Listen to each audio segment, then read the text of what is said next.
You really know your sport. The fuck?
All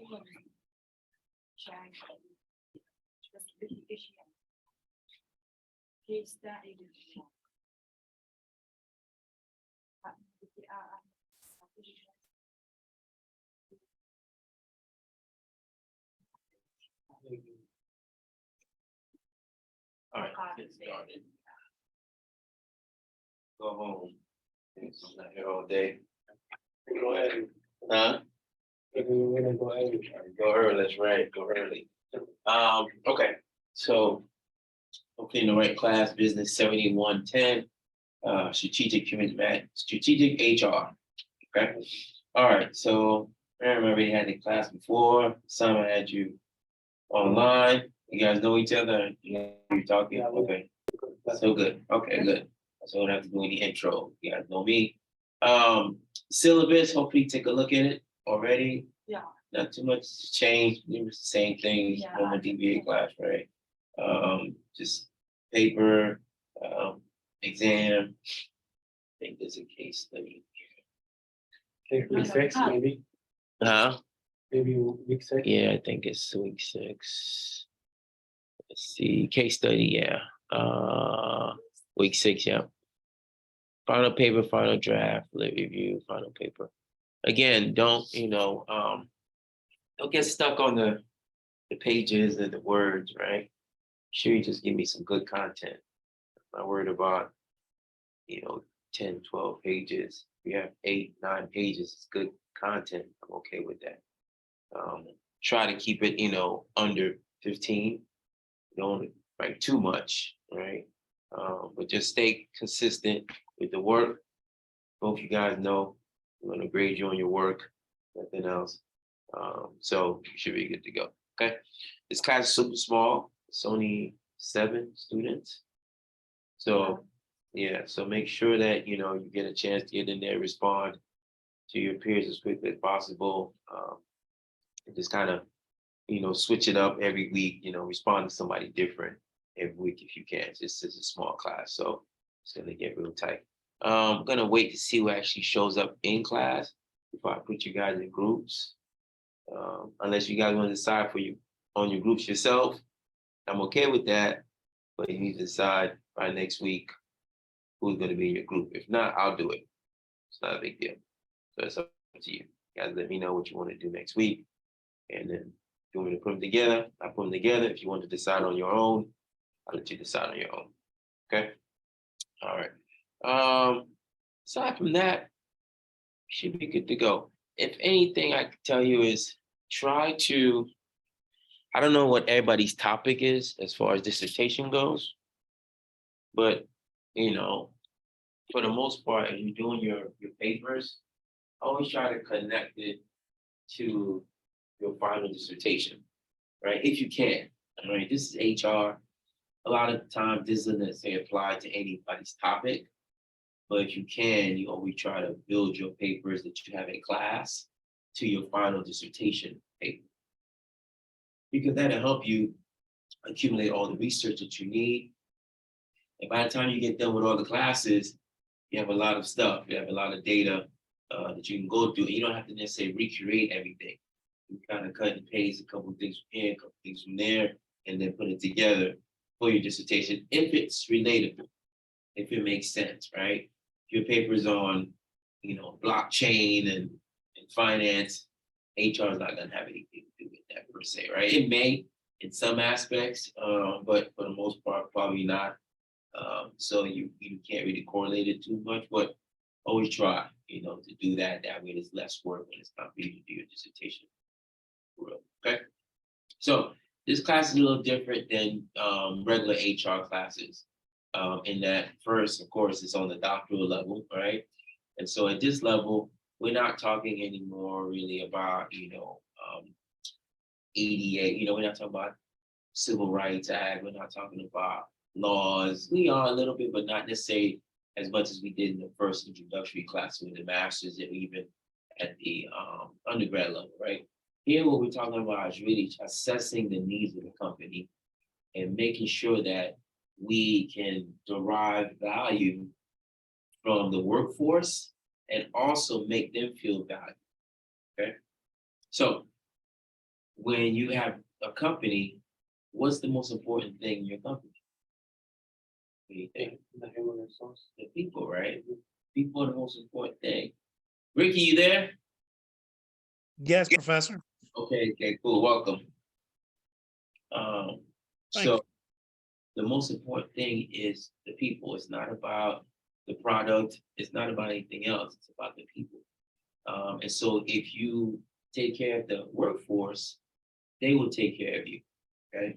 So the problem is that it's not always possible because leadership is not always it's not always adept at which they're not as good as you think they are. Okay. When we think of leadership, we think of, we think of Mark Zuckerberg or Bill Gates or something like that. Like, oh, he must be a great leader, great CEO, great this, great that. But you gotta remember, they're just people like us. Okay, they have their strong points, they have their weak points. And so sometimes their weak point is not necessarily knowing how to manage people, right? There's one thing that you're gonna pick up on when you start working in a company, if you start your own company, you're gonna realize that people are different in certain ways, right? So, like, say for instance, me and my brother. My brother's an engineer. Okay, he's very smart, can build whatever you want. Okay, but when it comes to marketing, he has no clue. He's looking at me like, "What do I do? I got this great thing. What do I do with it?" Right? No business acumen. He understands money. He understands how to manage your money. Doesn't understand capital. Doesn't understand fundraising. He doesn't understand marketing. He doesn't understand distribution. Doesn't understand placement. He doesn't understand the market and economically if it's a good time to put that product out. Doesn't understand necessarily how the interest rate may be affecting his business, right? Or something that's going on so let's just say something's going on in Sudan right now, right? With all the government stuff and the two generals trying to vie for leadership, right? How does that affect my business, right? He doesn't understand that part, okay? And he does, but he doesn't know how to put it together, per se, right? So what you're gonna find is you're gonna find people that are technically sound, right, in leadership positions, and they're there because they're technically sound. They know what they're talking about, right? And then other people you're gonna find they're okay on the technical stuff. They understand enough to be dangerous, but their real skill is in people management, in talking to people and letting them know, hey, you're important. Okay, I need you. What do you think about this? What do you think about that? They may know exactly what it is they know what they're talking about, but they want to hear from you, right? It's not that they don't want to hear from you. They want you to know, like, I value your opinion. Your input is important, okay? So I want to hear what you have to say, right? And those are the kind of leaders you get. Sometimes you get the special leader that has both, okay? It's charismatic and also technically sound. Very rare that you get that person, all the time, right? You may say maybe, I can't remember, maybe Elon Musk, maybe he's good, but he's kind of weird sometimes. He's a little strange, Bill Gates is strange. These guys are a little strange, right? And I think you have to be a little strange, but they're very technically smart, intelligent, right? On the technical aspect, that people aspect, Bill Gates didn't like talking to people. He has Asperger's. It's like autism, sort of, but smart autism, right? Let me not say that. That's not true. But there's autistic people that are super smart. He just has Asperger's. It's just a different type of autism. He doesn't do well in social settings. Yeah. Doesn't get along with people. Yeah, he doesn't get along with people, that kind of thing. Steve Jobs is the same way. Yeah, I feel like super smart people. Yeah, they're different. They just think different, right? They don't see the point in talking to people. I don't. What are you gonna tell me? I know a lot of things, right? And so they just have trouble relaying their emotions, that kind of thing, right? But from a strategic standpoint, as a leader, you have to be able to convey to the workplace that they are important and that they're an asset. Okay. So there's a couple of things where, from a leadership standpoint, I have to try to measure what is the value that you as a person brings to the table. Right. how are you going to add value to the company, right? And how do I measure that, right? Which is always a problem because you can't necessarily measure a lot of the human factors that, really make your company great, right? You can't really measure your engagement. You can't really measure your satisfaction. I can try, I could put a scale on it and say on a scale of 1 to 10, how engaged are you, right? It doesn't really give me a real true assessment of how you really feel about certain things, right? And so every organization, every leader is trying to figure out how do I measure this thing, right? Because once I can measure it, then I can start to influence it. I can start to impact it with different things, right? So for instance, if I want somebody that's, not leave the company or, if I want somebody to work a little bit harder, maybe I give them a pay raise. Okay, that's an extrinsic motivation, right? More money, I expect Person, right, president, right? I expect more work out of you, right? And you're gonna probably produce more because now you feel obligated. I'm getting more money. motivated. I should be more motivated to do better work, right? But that's not always the case, right? It may go up a little bit to begin with, but it may come back down, right? A promotion, right? That might work to motivate you, okay? But then there's other things where you like effort. How do I measure effort? I don't know, right? How do I measure someone's effort? How do I measure someone's intensity? I can't. I have to see it, right? The only way I can measure is by the deliverables you produce, or by the product you give me at the end of the day. If I say, hey, I need a spreadsheet with X, Y, Z, and you give me a spreadsheet with X, Y, Z plus ABC, now okay, I appreciate it. You went above and beyond. I can see that. That's tangible, but I can't really measure anything else, right? So companies are always trying to figure out how can I measure it, and then once I measure it, how can I influence it, right? Because I want that to be a competitive advantage. I want that to be something where the other companies don't have that asset, right? And really the big difference between a lot of successful companies and a lot of failures is that their workforce is a competitive advantage. And so in none of my classes, I talk about In-N-Out, talk about Chick-fil-A, talk about, I compare it to McDonald's and Burger King. McDonald's and Burger King are successful, right? But I think McDonald's is more successful because they were the first. They've been around the longest, right? Oh, almost the longest. But when you go to McDonald's, not really sure what you're gonna get. Who you're gonna be dealing with, right? It could be nice person, not nice person, whatever. When you go to In-N-Out or you go to Chick-fil-A, you always Very get nice. very nice, professional. Yes. They get everything right, right? There's no questions. If something's wrong, they fix it on the spot, no problem. They never run out of anything, right? So those particular assets make the company, right, have a competitive advantage over another company. So you as a consumer, you'll go, well, I want French fries, I want a hamburger or something, okay? And you say, you go to McDonald's. For me, I go to In-N-Out, I go to Chick-fil-A because I like them better, because they are nicer, right? It's not that the food is necessarily better, right? I mean, I think In-N-Out better than McDonald's, but at the same time, it's because the people, Very nice. they're nicer, right? It's more professional, okay? So you have to understand that, companies have to understand that these are assets that they can use in order to attract their market, right? In order to bring people in, right? And it's a competitive advantage for them, right? I have a question. Yes. So, like all the locations of, like the McDonald's and all this stuff, they have it like it's for them or just their own? No, oh, I get you saying, no, they're all franchisees. So the way it works, you go to McDonald's, say, McDonald's, I want to open up a McDonald's in San Diego. They go, okay, cool, no problem.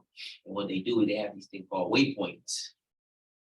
Oh, And so these are places that they've already looked at, done the research, checked out the location, they've done all the legwork.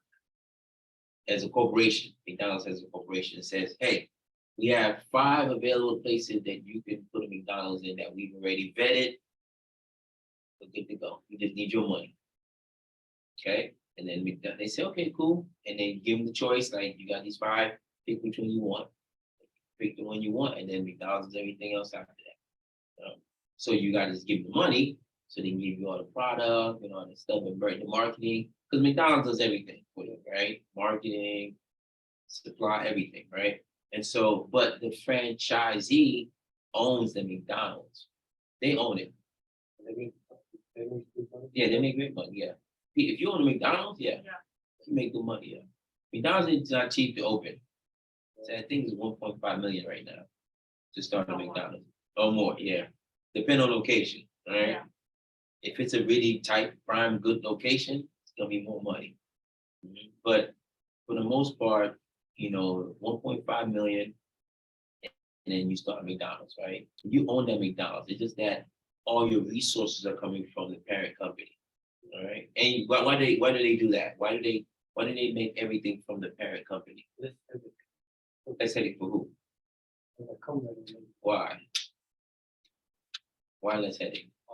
Because they don't have to deal with the work. They have to deal with the workers somewhat. Not directly, you're right, indirectly, but for the most part, the franchisee dealing with the, so they have to deal with the workers. But there's one main reason they do it from the way they do it, and most franchises kind of do it that way too. There's a reason why. Maybe they make more money. They No, could. no, no. Necessarily, yeah. Think about if you had a company, you had one store, right? And you ran it. And you did everything in the store. You say, okay, I'm gonna open another location. Who's gonna run that location? If you open a second place or a third place. The company? No, I'm saying if you by just on your own, without not McDonald's, nothing, you just decide I'm gonna open a store. I got it. Right. So you run the first store. Who's gonna go run the second store? Who's gonna run the second store? Yeah, who are you gonna get to run it? Who's gonna manage that for you? I have to find someone. You have to find someone, right? Yeah. Okay, so when you find someone, what are you gonna be looking for when you find it? When you look for the person, what qualities, what characteristics are you? Manager. Manager, okay. So what Someone who has money. Or it not doesn't necessarily one person. If you're hiring a manager to manage the store for you, you don't have to have a money. leader. A leader, okay. What else? It's 6 o'clock. Oh, I think. What else?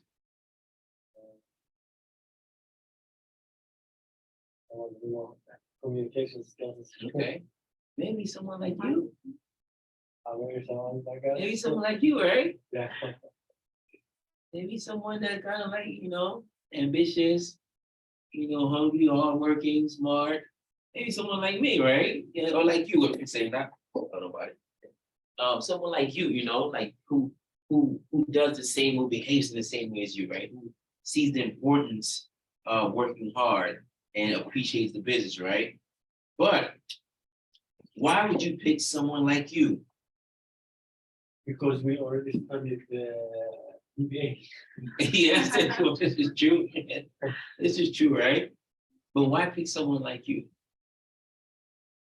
Because we studied that human resource management and for all the courses that we took in our EBA. Think about it this way. Don't think about it that big. Think about it on like a local level, and you have your store and you make whatever it is. Okay. And you're gonna open another store and you hire somebody to run the other store. Okay. Now I come into the first store that you run, okay, and I get this fantastic, I don't know, whatever it is you make, right? It's delicious.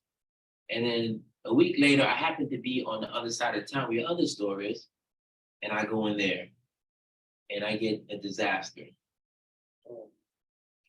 What's going on?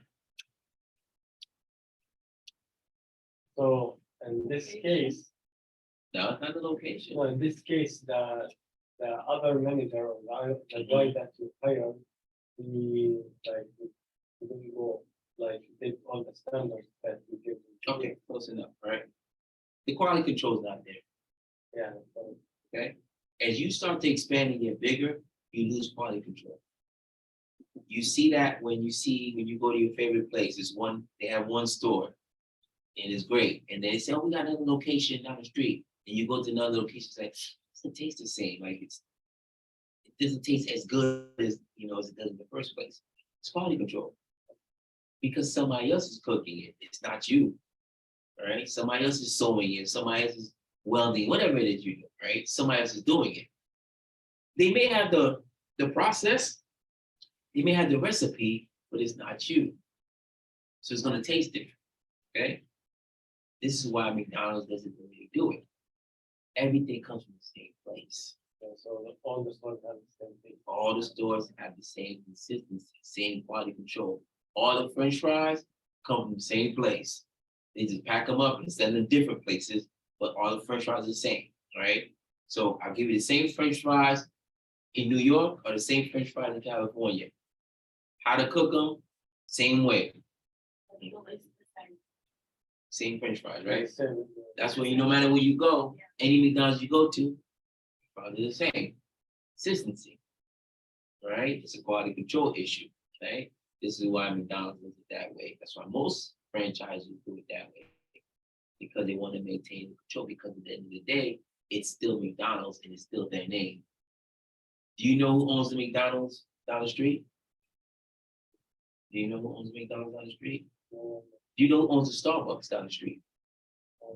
No, you just know Starbucks, yeah, right? I don't know who's the owner operator of that Starbucks. not gonna make any difference. It's not making a difference, exactly. All I know is Starbucks. So because their name is involved in it, right, that could protect the brand. Because if something happens, no one's gonna go, oh, Dr. K's, he did it. And they go, well, Starbucks did it. They don't know me. Okay. And what is the word for like the people who take care of the business franchise? Oh, franchise. This is franchisors and franchisee. So Okay, franchisor is McDonald's franchisee. It's like, Okay, so the franchisee has to pay money every month to the. yeah, to the franchisor, yeah, Every month. every month. Every month. But it's you make your money back, specifically McDonald's. I think someone said 3 months you make your money back. But It's you- fast. You have to have like the one that. 3 months. Yeah, 5 months. Five. Yeah. Either way, it's still less than a year, Yeah. which is great, right? I don't know, it's fast. No matter what year, Yeah. it's very fast. It's very fast. You get your money back very fast, and now you start making money. But you have to have an agreement that. You have to have, not only you have to have the 1.5 to pay, you also have to have a certain amount of liquid assets, right? You have to have a certain amount of money in the bank that you can tap into. You can't say, I got 1.5 million, that's everything I have. Here it is, McDonald's. They go, no, you're not ready. You need to give me 1.5, and I still need you to have another at least $500,000 in the bank. Just in case, right? Because I don't want you starving. I don't want things to come. Right. So most franchises are like that, but that's why people always look for franchises that have a low startup cost. Didn't get in it because Yeah, maybe like Subway. yeah, even Subway is expensive now. So I remember Chick-fil-A. Chick-fil-A used to be $42,000 to get a Chick-fil-A, but Chick-fil-A is a little different when they do different. So, but nonetheless, and I think that because of the way they do their business, it helps them keep the quality control across the board very high, right? The employees are always sharp, the place is always clean, the food is always good. It's hot, they have a certain thing the way they do their business, make sure that they keep it at a high standard. But either way, so when you're looking at, how do I, value or assess my workforce talent, or as far as like what do they bring to the table, right? What are some of the areas I can look at to say, okay, this particular person is adding value, or this particular team is adding value, or this group of people is adding value, right? So there's problems there right up here, right? You got technical knowledge, ability to learn and grow, decision-making capabilities, motivation, commitment, teamwork, right? So all those things, right, sources of employee value, this is where you as an employer or as a leader will look and say, you know what, is the workforce increasing the value in any of these areas? Okay, are they making my company more technically knowledgeable? Okay, are they allowing me to learn and grow? The company growing, right? Is the decision making sound, right? So all those things that you want to look at and say, are all these things happening for the company, right? And is it based off the employees, or is it based off maybe one or two people you have in leadership? Okay, because you'll have some superstars, in your company that can carry a team, can carry a company, but once they leave, then the company's dead. Company kind of goes crazy, right?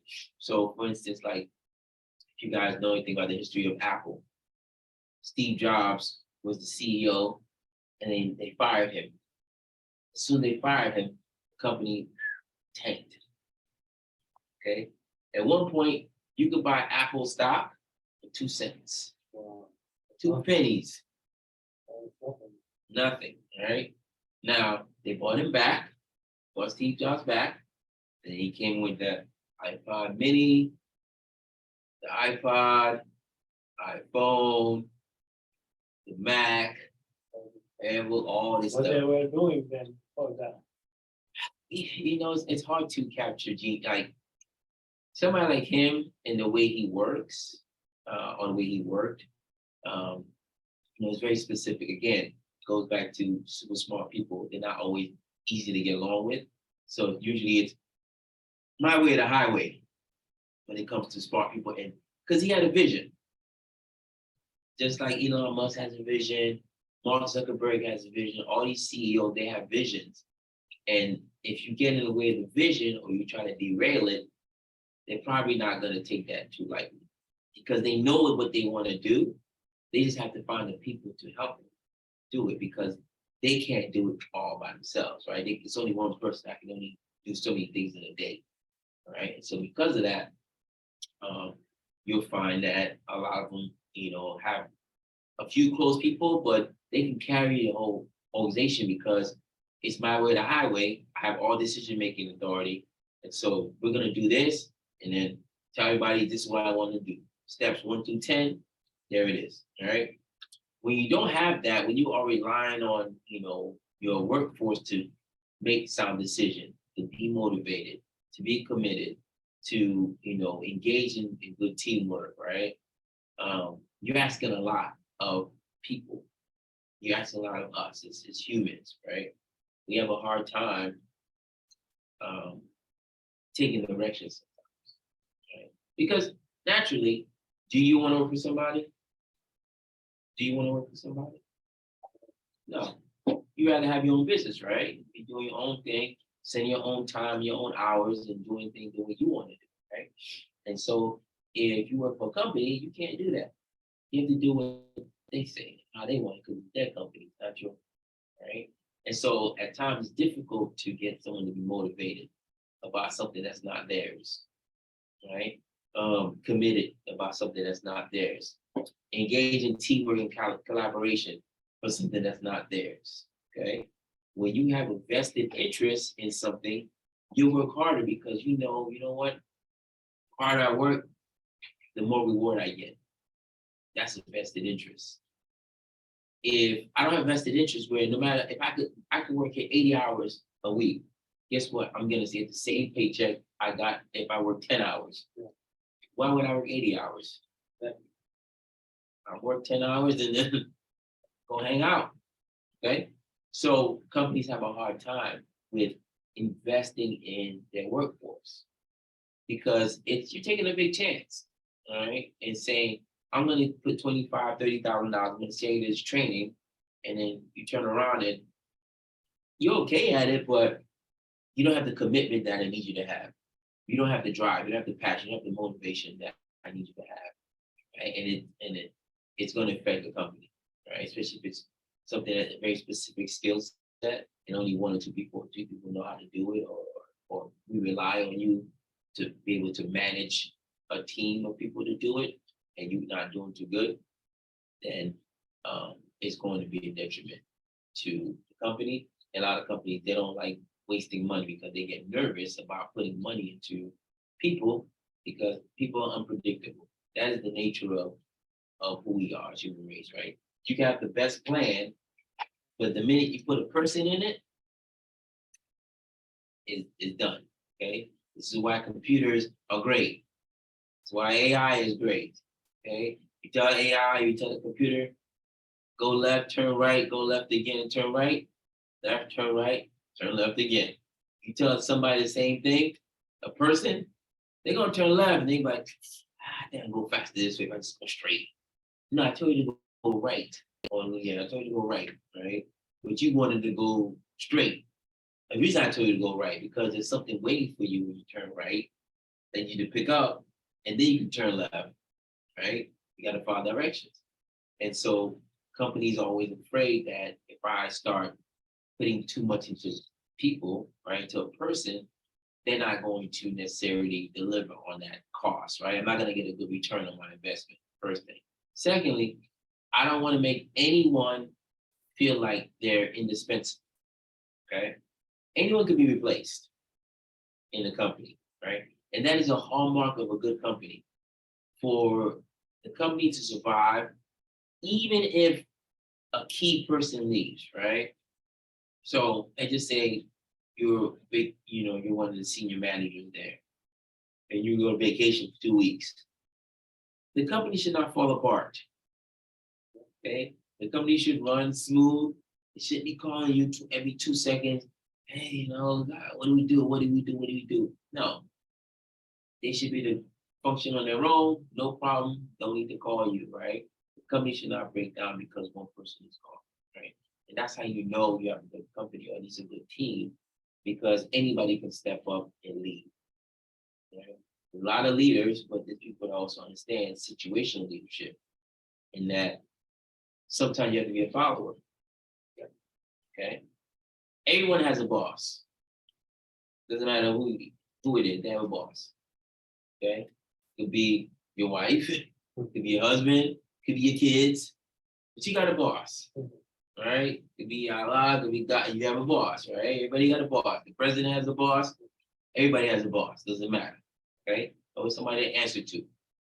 And so there's no one that's above the law. There's no one that's above, hey, it's okay if you're sick. You don't have to come in. We'll take care of it. Okay. So understanding that perspective and looking at companies and them making investments into, people, right? That's what they want. They want someone that they can develop, that they know if I need you to step up, you will. Okay, you can have the opportunity, right? What they don't want to do is spend a bunch of money, first thing, right? And then they have what you call opportunity costs, right? Everybody familiar with that term, opportunity cost? A little bit, no? Not bad. Is the cost that you need to start up the company? No. Opportunity cost is a term that refers to the opportunity that you lose when you're doing something else, right? So you guys are here in the DBA program, right? But what was the opportunity cost for you? Did you lose out on an opportunity to go to law school? Did you lose out on an opportunity to go to medical school? Did you lose out on an opportunity to open a business, right? Those are opportunity costs, right? As compared to you coming to the DBA program and doing any other things, right? Which one was the most lucrative for you from a financial standpoint, right? Not necessarily an emotional or personal standpoint, right? Which one of these was financially, more prudent or make more sense, right? Coming to get a DBA probably wasn't financially the best thing as compared to some of the other options you may have had, right? But it's more of what you want to do because you're gonna go get the money after, right? This is a personal thing, right? right? You want to do this first and not go open a business or go to law school or go to medical school if I want to, right? At the end of the day, right? So that's opportunity cost. All right. So when you look at, the companies and the companies look at the people, they're really trying to figure out how can I look at this person as an investment and what's my return on the investment? Okay. As much as you don't want to make anyone a number, right? But that's what we are. We're a number, we're a figure, right? Until somebody gets to know us, until somebody starts to talk to us and figure out, okay, who we are and that kind of thing. And that takes time, right? At the end of the day, there's a financial monetary figures attached to each one of us, right? I'm going to pay you $150,000 to come to work here. I'm going to pay you $150,000 to come work here, right? On paper, that's what it is. You're $150,000 worth to me, right? For this moment right now. And until you start showing me different, it could go down, it can go up, right? More likely it won't go down, go up. Because if it goes down, I mean, you're probably gonna get fired. Right? We don't need you, you're not doing anything. Goodbye. Okay? But if it goes up, you're doing well, adding value to the company, see good potential in you, right? You're very smart, doing a good job, we're gonna promote you, right? You're demonstrating your value. Okay? All right. So the problem in that if you don't, invest in your people, right? One, you get inefficiencies. And the reason you get inefficiencies is because people don't feel like they're important. Okay? They don't feel like they're valued, right? They're not, it doesn't matter. If they were here, it wouldn't matter. If they were gone, it wouldn't matter. And some jobs are like that. Right? You don't notice them till it's too late.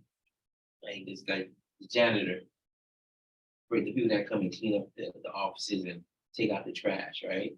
You don't notice them till the trash is full. You're like, why does it smell so bad in here? Why is no one taking the trash out? He decided he didn't come to work. Okay, right? It doesn't matter till, now it's starting to bother you, huh? Right? So that person didn't feel important. They didn't feel like anybody cared. So why should I bother? Right? I come to work, but out of an 8-hour day, so better question. Out of an 8-hour day of a regular job, how many hours you think people work? Okay? Yeah. 50,000. No, I'm saying like if on average, everybody works 8 hours. Yeah. All right. How many hours in that 8-hour day do you think you actually work? Maybe 5. 5? Okay. 5? Maybe like 4. 3, 4. 3, 4. All right.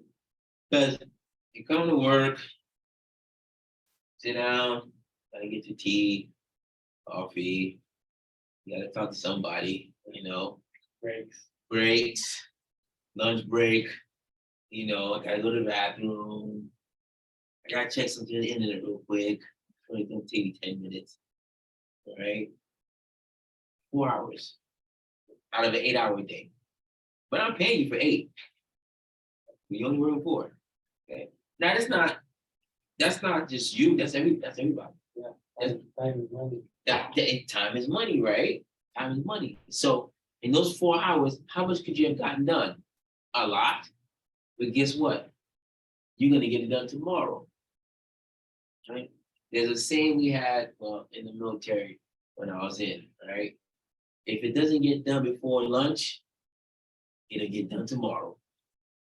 Because no one comes from lunch and then is working hard. Okay? You come from lunch, you're full, you might be a little sleepy. All right, and then what you looking at? Looking at the clock, when can I go home? Okay, 1 o'clock, I got 3 hours left, 3.5, maybe 4 hours. You're like, okay, I'm doing some work, but if it doesn't get done in the morning time, that's when most people are most productive. If it doesn't get done in the morning time, most people are not gonna get it done till the next day. Right? They may leave early, you got other obligations, family, you're supposed to meet up with your friends, whatever it is, right? you're out of here, okay? You got a life, okay? Nothing wrong with that, okay? So that's the dilemma that they kind of face, right? Weakening of organization's competitive position, right? If you have poor workers, you're going to have poor performance, and you're gonna have poor service, you're gonna have poor products, right? And all that's gonna do is upset the consumer. Because they're gonna get the product, they're gonna get the service, they're gonna go, this is subpar, I'm not coming back here again, I'm not buying that, right? And at first, everything will be fine, because especially if it's something new, it'll be fine. But once people, use it once or twice and it doesn't meet expectation, like going to a restaurant. You go to a restaurant, just open, everybody's just like, oh yeah, it's supposed to be a great restaurant. You go in and you're like, this food is terrible. All right, okay, fine. I'll give another shot. I'll go again. Maybe you had a bad day. Go back in, it's still terrible. Are you gonna go back for a third time? Probably not. Right? The food wasn't good. I tried once, twice, still the same thing. No good. Right? And so everybody's going at the very beginning when it first opens, but as time goes on, and the reputation is like the food's not good, the service is bad, they're very rude, they're just not, no one's gonna go, and eventually it's gonna close. Okay, so you want to make sure that your staff has an understanding of how important they are. Okay, this is why they always say the customer is always right. I don't know if you guys have that term in the Middle East. The customer is always right. Yeah. Something like that, right? The customer is always right, because at the end of the day, you want the customer to be happy, right? Because really, even if you're getting a little bit of money off the customer, that's okay, right? Because that's what they expect, that, right? But you want to make sure the customer is happy, because what are you looking for as a company, right? With your customers, what do you want them to do? What I'm asking, what do you want them to do? The worker. The customers, right? You open a business and your customer comes in and they like your stuff. What is it that you want? I want them to come back. You want them to come back, right? You want repeat business, right? This is how companies stay around. Repeat business, okay? Because the repeat business leads to new business. Because that same person who keeps going there over and over again, they're gonna tell their friends like, hey, don't go anyplace else. You go here. This is my place. This is where I go. And when you buy stuff from Amazon. Yeah, same thing, right? Don't buy, repeat business, right? So that's what companies want, right? But you're not gonna get repeat business if the people that work there are bad, unless you have like amazing food, or whatever it is that you make is amazing. Like, You like, can't find it in somewhere else. yeah, you can't find it no place else, right? Which is, one of the things for being successful. A successful product is not imitatable. You can't replicate it, all right? But at the same time, sometimes like makeup, right? Women love makeup, or guys like, if you like makeup, say guys like makeup too. See guys like makeup, better makeup than some girls. Like, man, good, right? But you don't really know who's making the makeup, right? You don't know the companies behind them. You don't know the people behind them. We know a couple because, we got the Kardashian, whatever, Kylie, she got her makeup line, whatever, and she's the face of the makeup. But is she really making the makeup? No, she's not making the makeup. She's, her ideas and inputs about, colors and what women want, that kind of thing. That's her input, right? She's the vision, the overall. She's like, we're going in this direction. This is what I want it to look like. This is a function I want the makeup to have, right? But at the end of the day, there's a chemist in the back making the makeup. Okay, with oil and clay, whatever it is, however they make it, I don't know how to make makeup, but however they make it, Kylie's not making. Okay, but at the same time, right, the people that are selling her makeup in the retail stores, right? If you go to Macy's, Bloomingdale, Nordstrom's, right? You go to the Mac counter, right? Do these people work for Mac or do they work for Macy's? They work for Mac, right? Okay. So if they work for Mac, then it probably behooves Mac to make sure that they are good people, right? That they're nice, that they treat the customer in a certain way because again, I want to be business, right? But makeup, just like food, in some instances, it's really hard to find anyplace else, right? Once you find a good makeup that works with your skin tone, does everything you wanted to do, it's very hard to move away from that. It's like for guys, like, well, I'm all guys, but for me, my barber, because my hair, right? Hairdresser, does your hair, right? I've had my barber for 10, 15 years now. My barber lives in Temecula. You know where Temecula is? Yeah, far away. I drive to Temecula Like 1 hour? 1 hour. I drive to Temecula once a week to get my hair cut. I've been doing it for the past almost 10 years. Okay. But he's good, right?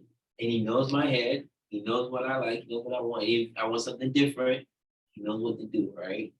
So I trust him, right? But that's a bond that I created with him, right? I'm a repeat customer. He has his regulars, right?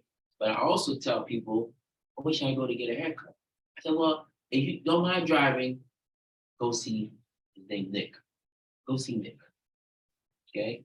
You won't regret it. It's gonna take care of you. It's gonna make you look like $1,000,000, like you about to get married. You're gonna look good. Okay, all the ladies gonna be chasing you. Sorry, I don't know about the dressers. I don't have any.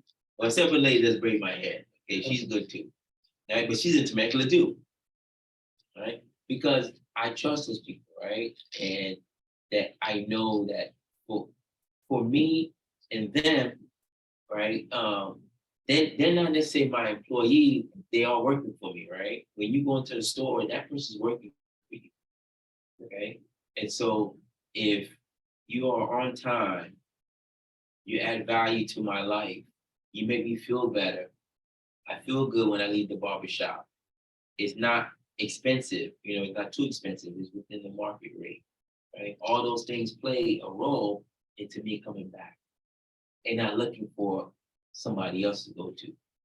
Right? Are there other barbers here in San Diego? Absolutely. Many barbers here. I had one I used to go to. He's not far from here, but I stopped going to him because he was always behind. Okay. I could never just go there in 30 minutes in and out. It was 2-3 hours. I didn't like that. Right. He just had some other stuff going on in the shop. I didn't like the shop.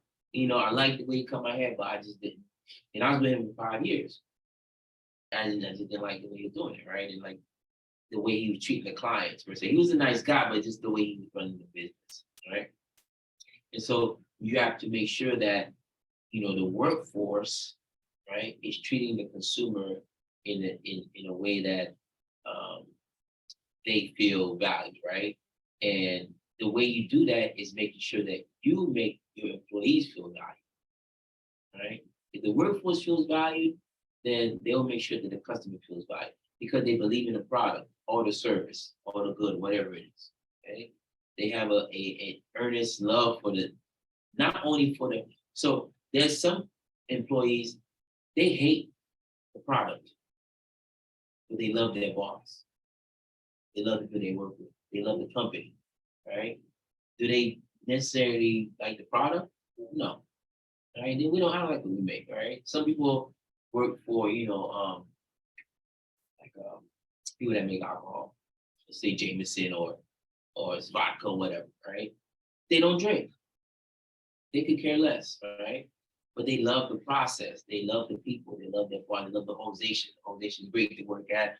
And I don't drink, but I like the company, right? It's a good company, and I feel valued. I feel like my input is considered, and that when you put them all together, right? It's not just the individual. It's when you put it all together. It's when you have a bunch of people that feel the same way. That's when you see the benefit. That's when you see, kind of it multiplies exponential. Just having one person out of 5 or 6 that's like your go-to person is great, but that company's gonna fail. right? What you're gonna see, if you have 5 or 6 of the same people who are ambitious, work hard, smart, that's when you're gonna see, oh my goodness, this is a competitive advantage because this company has a bunch of smart people and they're all thinking the same way. They're all striving towards one common goal, right? In a certain way, right? They're very streamlined, they're very intent, they're very meticulous, they care about attention to detail. All those little things mean things, right? Because if you start not thinking about attention to detail and not doing things the right way, you're wasting money and time. Okay. If you're building something and you're not taking your time to measure it correctly, now you gotta get another piece of wood or another piece of paper, another piece of whatever, right? Another material. You just wasted that. That's $10 in material that now I can't use. So now you gotta get $10 more in material.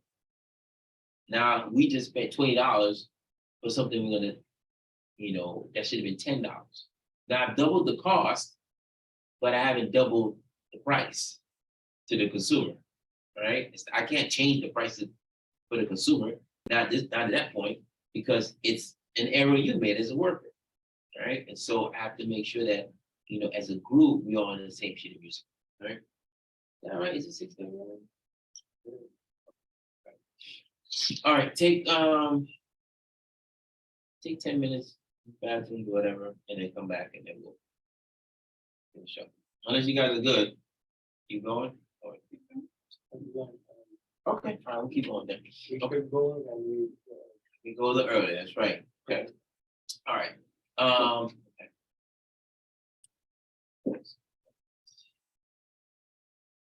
Okay, so like I said, one of the things that we try to do when it comes to HR and trying to measure, the workforce's impact is HR analytics. Okay, it's kind of where some of the statistics comes in and trying to assess the impact of either productivity, efficiency, engagement, and how does that relate to output, manufacturing, revenue, and eventually profits, right? How do those things correlate? Way back in the day when HR first came around, HR was what was called what we consider a cost center, right?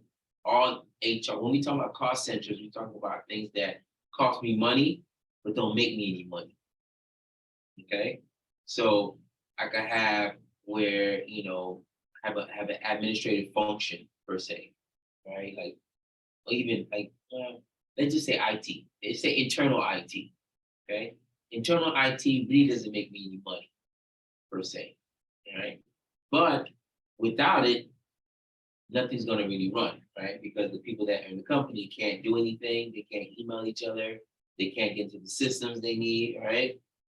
So it's not a revenue generating aspect of the company, not directly. Indirectly, it is, right? Because I have my IT guys, they're doing all their work, they have access to all the mainframes and all that, but they're making the systems available to the people that need them, right? In manufacturing, in production, in operations, in marketing, they can all access the software that they need because IT is doing their job, right? I can't attribute any of the revenue to IT, right? Because IT doesn't really do anything per se internally that is revenue generating, but I can attribute it to them being successful in the sense that no one from operation, no one from the other departments is complaining about, oh, I don't have access to my email. Oh, this software doesn't work, right? Because IT is doing their job. So because of that, there's an indirect cost or indirect impact, right? And HR is the same way, okay? HR doesn't make any money. They don't sell product, we don't sell goods, we don't sell services, right?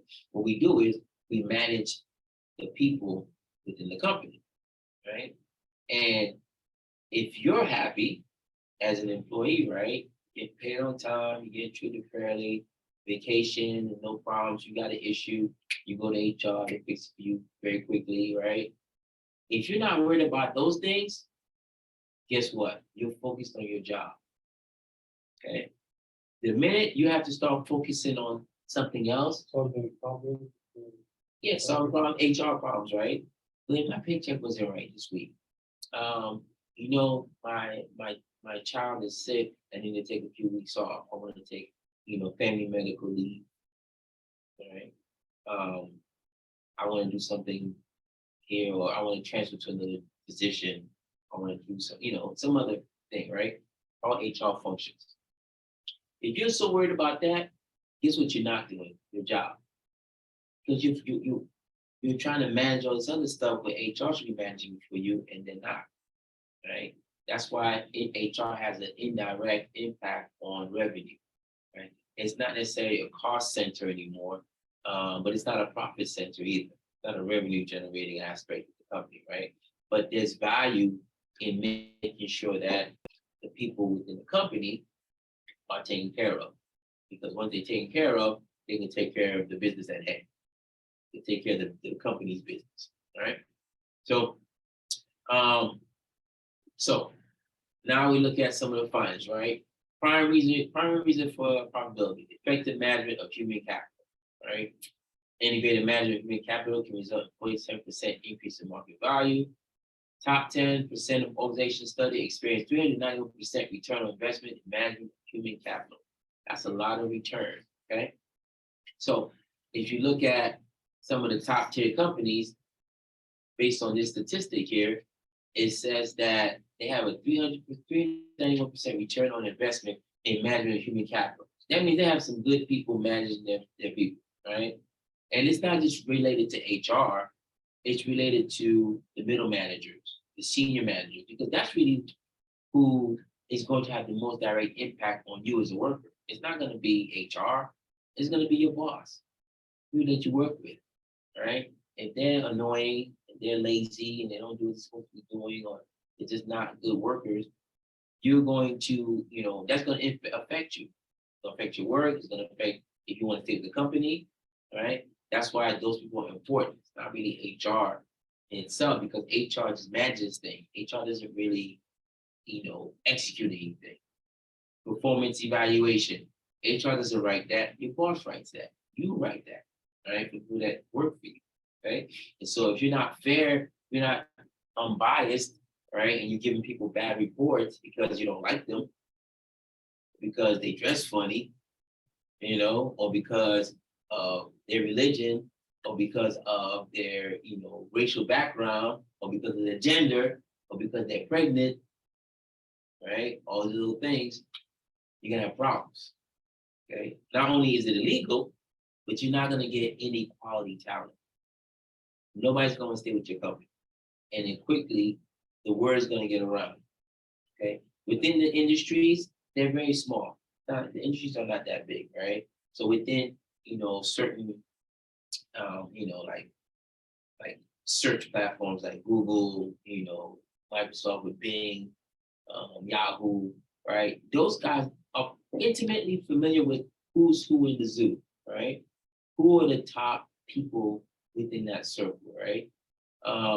There's, if you ever really notice, right, you'll see, this doesn't happen as much as it used to, but you'll see there's only a certain amount of CEOs that are available on that really, really high level, okay?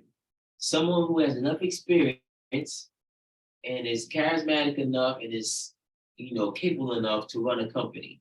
It's very hard. It takes decades to put that together, right? As a person, right? Now, you have, your young CEOs right out there that are now starting these new companies, right? But they're learning by experience. They're learning as they go. They haven't had the opportunity to have certain jobs that exposes them to certain things that, okay, I got this. I start, you get an entry level job. You may start off by yourself. Nobody works for you, right? You're 20 something, just you. And then a couple of years, your boss said, we're gonna promote you. You're in charge of 5 people now. All right? And good to go. You're supervisor, right? Next thing you know, you're doing really good. They bump you up again. Now you're manager, you're in charge of 15 people and a budget. Okay? You have $5 million you have to manage. Okay, let's just say 100,000, but that's right? You have $100,000 budget you have to manage, and 5 people. You do great at that, all right? Bump you up again. Now you're managing a department. You're not managing people anymore, you're a department now, right? So what that means? That means that you're up here and you have somebody who reports to you who has a whole bunch of other people that report to them. Okay, and you have $1 million budget now. Okay, so now you get this exposure over the years, right? And so now by the time you move up, you get to CEO, you've seen, I've seen $1 million budgets. Yes, I've been in charge of 20, 35, 50 people, 100 people. I know how to do that, right? So there's a certain amount of talent, that a certain amount of experience you have to be up there, right? And there's this very small pool of people that can do that. That's why you see a lot of times, you'll see a CEO here, and the next thing you know, he'll be a CEO someplace else. They poach from each other. Like Microsoft will have a CEO or COO or vice president of something, and next thing you know, there'll be a Google the next week, right? Or they're gonna go, oh, we just, this person was a COO over at Tesla. Now they're over at Facebook, or Facebook vice versa. Facebook has lost a lot of people to Microsoft and Google and some other stuff, right? Because they just poach from each other. They just take, because it's a small community, because that type of experience is really hard to get, okay? But at the end of the day, if you have someone who knows how to not necessarily manage everyone, but manage a few people, and those people know how to manage a few people, and then those people know how to manage a few people, that's how you manage the masses, all right? Mark Zuckerberg is not managing the whole company. Mark Zuckerberg is going to his COO and saying, hey, how's everything going? Everything's good. Or better yet, let's look at the president, right? So he's the president, or he is the No, Mark Zuckerberg he's the CEO and president. CEO? He's CEO president. Because he owns it. He owns majority shares and he makes most major decisions. So the president is like someone who owns like most shares? No, not always. Yeah.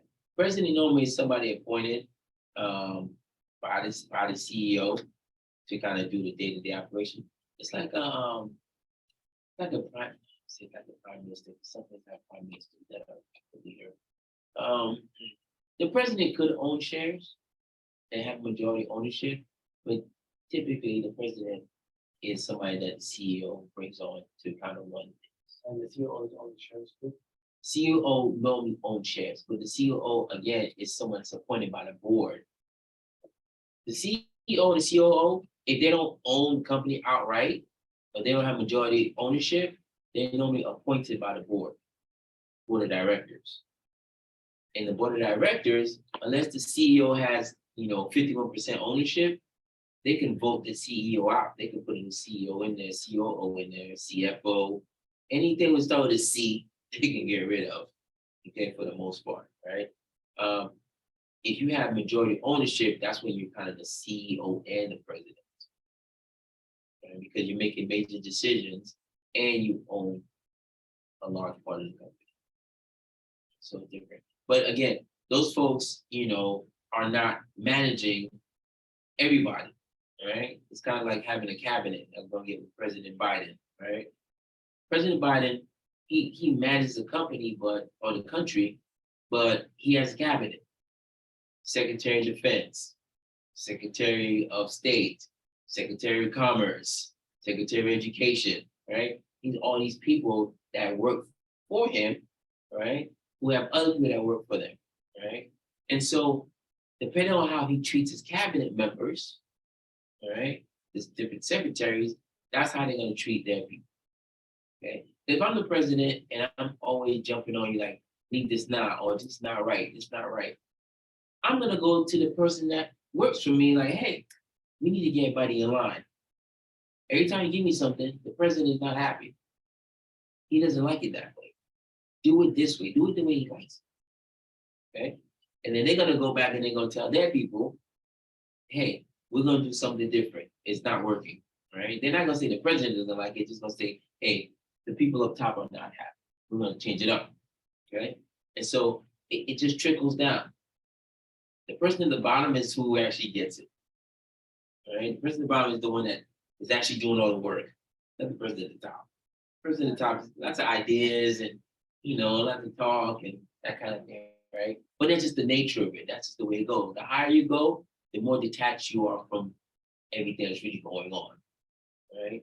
President Biden has no idea what's going on in our lives. He doesn't know. He doesn't live that life. He doesn't know anything about traffic. Because whenever he needs to get on the road, guess what?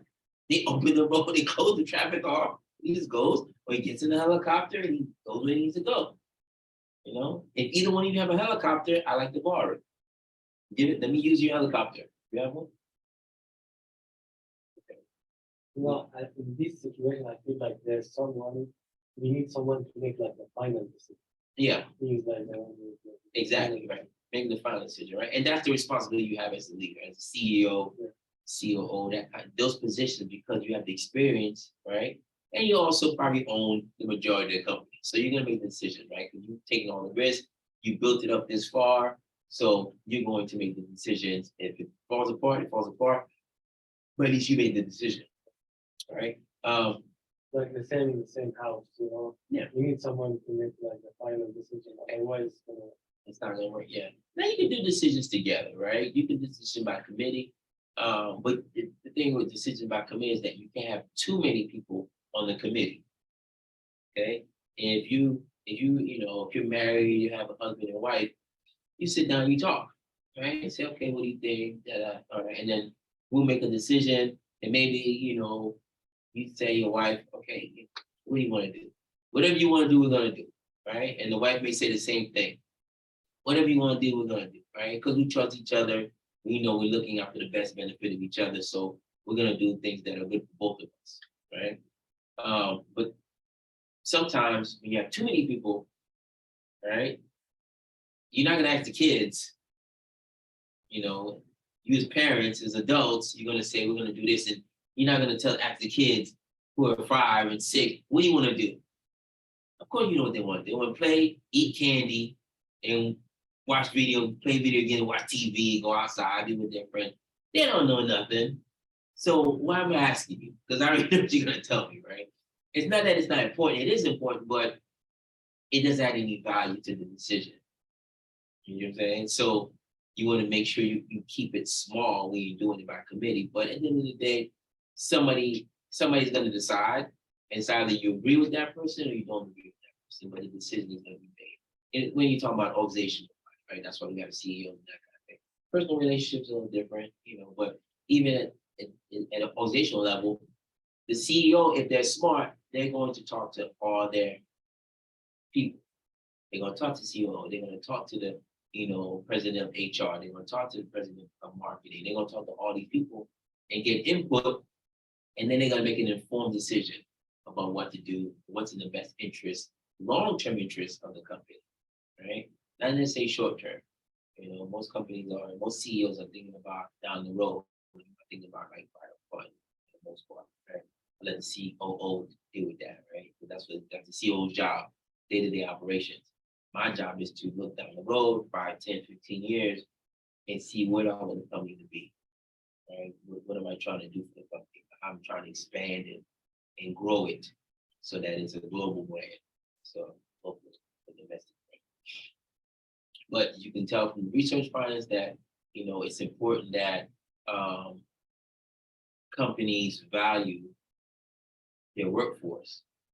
Because when they value their workforce, you'll start seeing it in productivity, you'll start seeing it in efficiency, you'll start seeing it in the organizational culture of the company, you'll start seeing it in the sense of even your competitors will say, hey, I heard everybody, your employees are pretty happy. The workforce is really good. That's kind of your strength is your workforce. And they'll be the first one to tell you that, right? All right. Let's see here. Metrics, no metrics. Okay.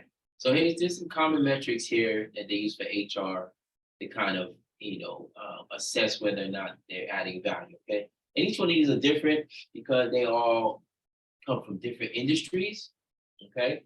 So you got absence rate, you got cost per hire, healthcare cost per employee, HR expense factor, okay? And those are calculated on kind of the organizational level, right? That's what kind of, kind of everybody does this. But then when you get down to like vacancy rate, vacancy cost, right? Workman comp, let's see, even turnover costs, right? Those a lot of times are related or very specific to the industry, all right? Think about somebody who is a hotel manager. And I say, hey, hotel manager, what are you doing to make sure that we have all our rooms filled every day, every day of the year? What are you doing? All right? Are you doing any marketing? Are there any specials? Are you out there, going to look for conventions? Are you going out there and look to bring business in, right? Because I want to make sure that the hotel is full every day. If we had all rooms full every day or at least close to it, we're making decent money. But if we have 50% of the rooms empty, 50% of the time, we're going to go broke. Okay, hotels can't work that way. So that's why those particular metrics are up there, because that's how you would measure that person's efficiency. How well are they doing is keeping the hotel full, right? Kind of like school here. How well are we doing in increasing the classes, right? The enrollment, okay? Over the last 5 years, we've increased the enrollment by 10%, 20%. Okay, that means the classes will get bigger, more students, right?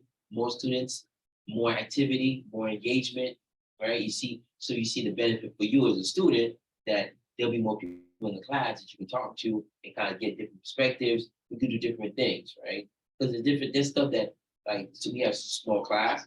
It's good for, intimate conversations, but when it comes down to like doing practical applications or doing some other things, it doesn't work as well, right? I need more students kind of, so we can compare some of the different ways and approaches that other people have, right? With us three, we all have different ways, but it's not really going to be a big enough sample size to be like, oh, this is the way you do it, but there's other ways to do it, but you're not going to see that because we don't have a big enough class. And that's due to, maybe there's not a lot of people that need this class right now, right? Taking the class online, right? That kind of thing, right? So just never know. Okay. But these are some of the metrics.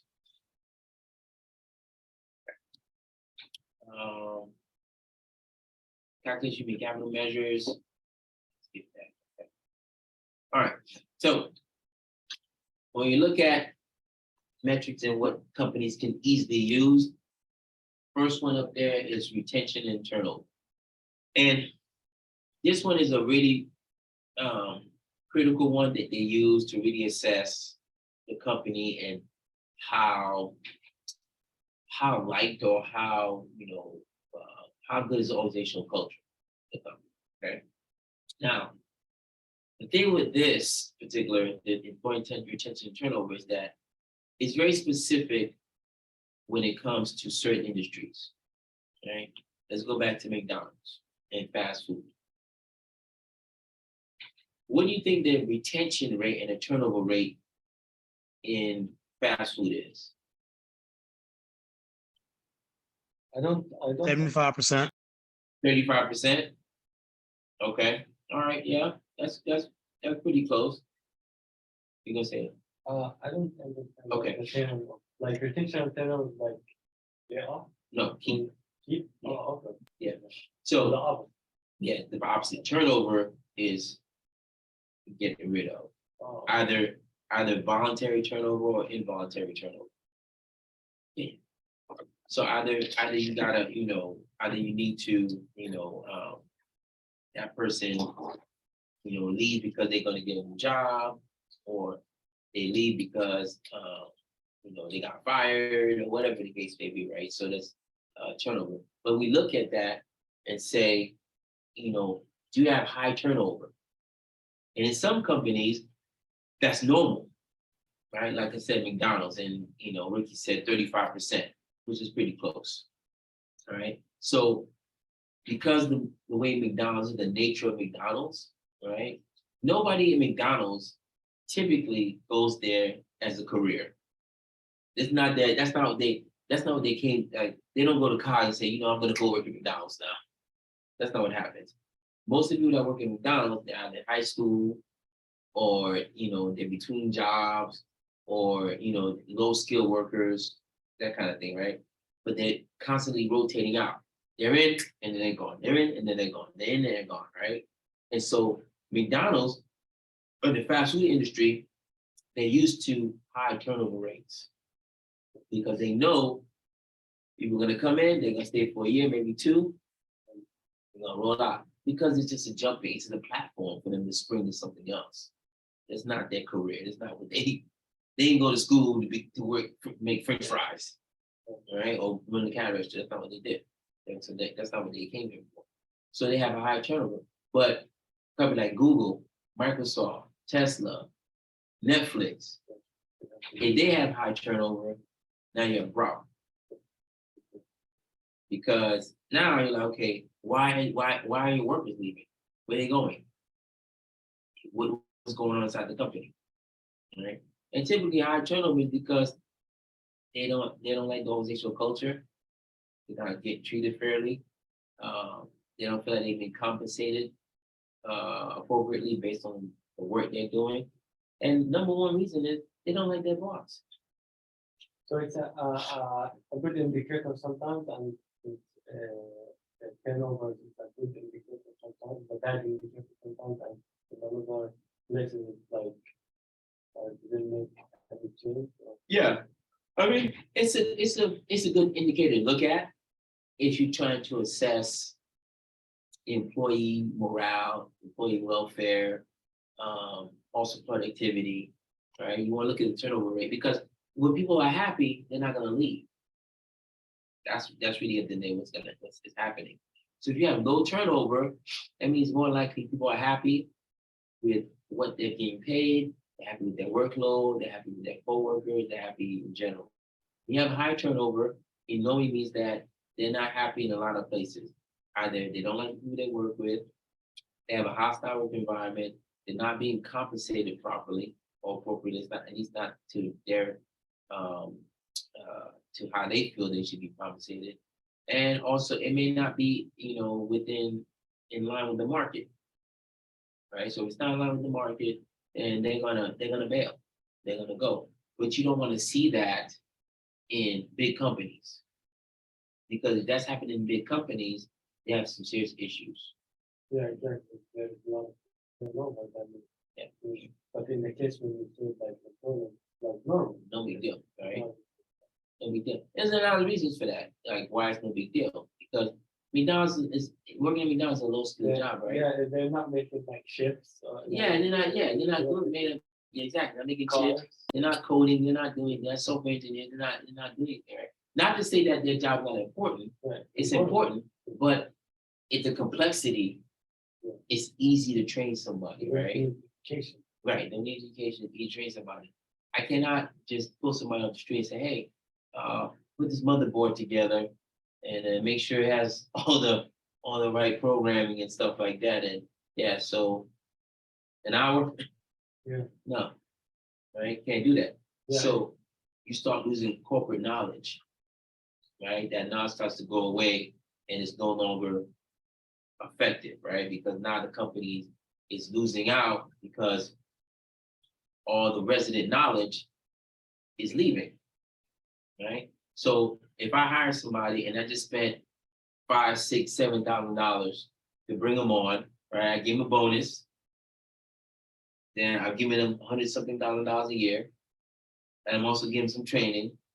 And then they're there for a year and a half, 2 years, and then they leave, right? There's a big problem.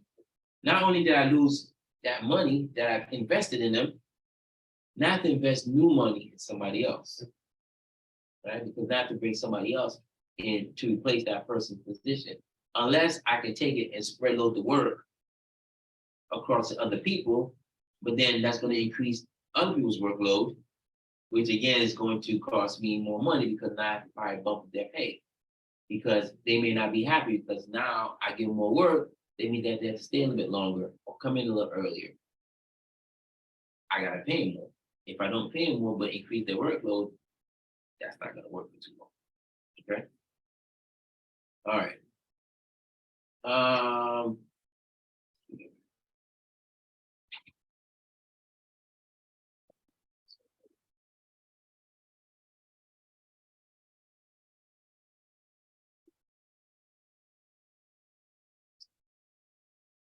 So real quick.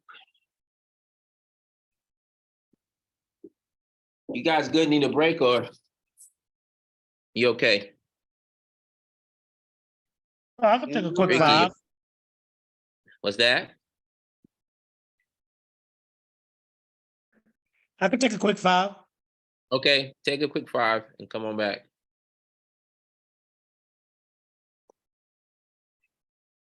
If you go Yeah, I'll to be right. they hire you right away, and if you go to a hospital, you maybe need like a week or 2 weeks of the patient. Yeah, absolutely. Yeah, it depends on industry, you know. Yeah, exactly. Like Yeah. Walmart, you go and they hire you. Yeah, you right away. You can start Yeah, like you can start right away, right? Because you can see, you know, it's not necessarily difficult. You know, it depends again what you're doing, but for the most part, it's not too bad, you know, of a job. But you know, you like you said, you can't go to the hospital and be like, oh yeah, I'm gonna be a doctor and just walk in and like, okay, cool. Doesn't work that way. Does not work that way. All right. A quick 5 minutes and then start back up.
You know how to write your name now?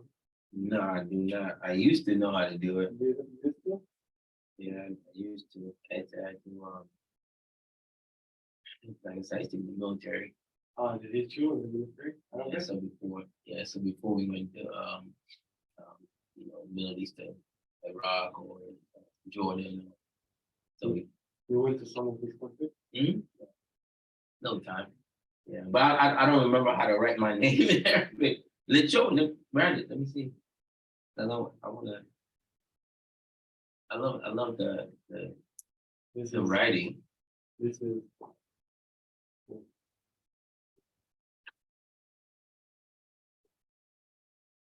I'm glad you. One of them is not there.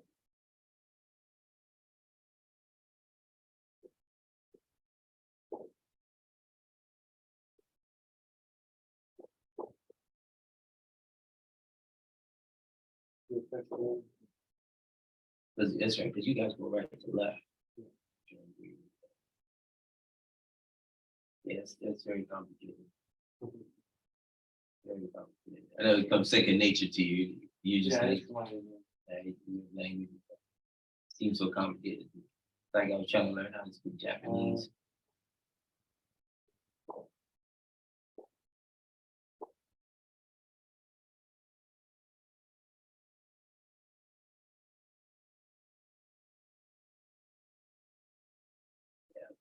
This is Hebrew. Oh, it's Hebrew. Oh, you know Hebrew too? Oh, it's Hebrew. You know, man, you know everything. You know. Now I'm Palestinian. Oh, okay. I didn't know that. All right.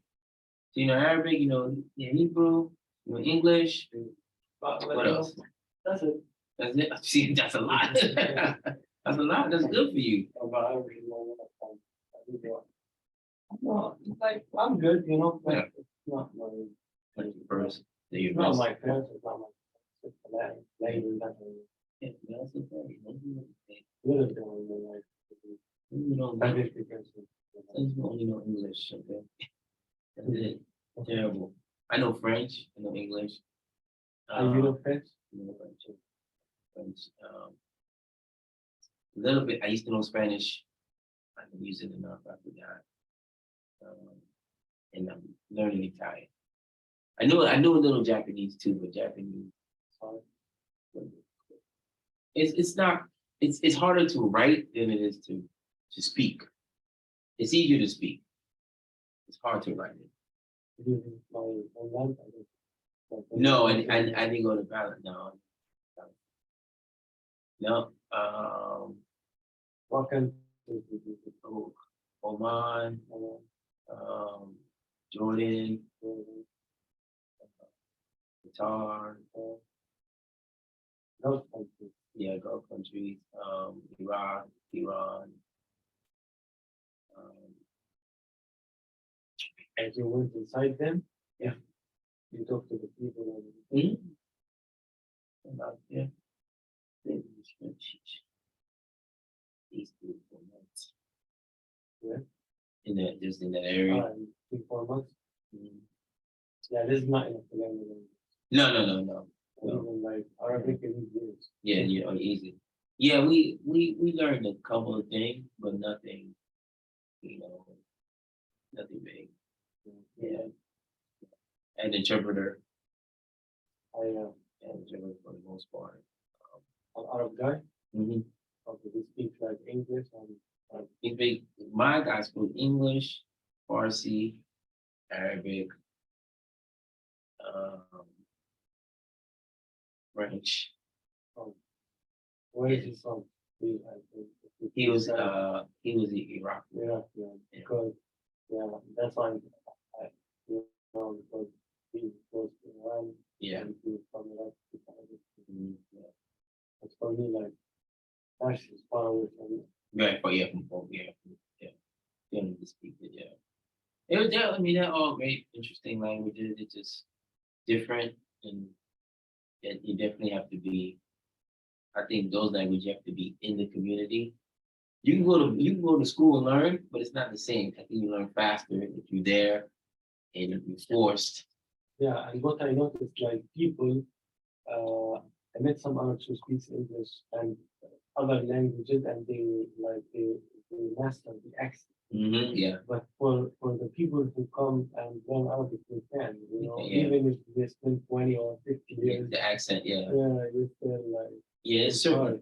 certain things, you have to, I mean, every language is different, but the way you do your R's, the roll the R's, Yeah, and like- I have never been like since I can someone who pronounce my name. right. How do you pronounce your name?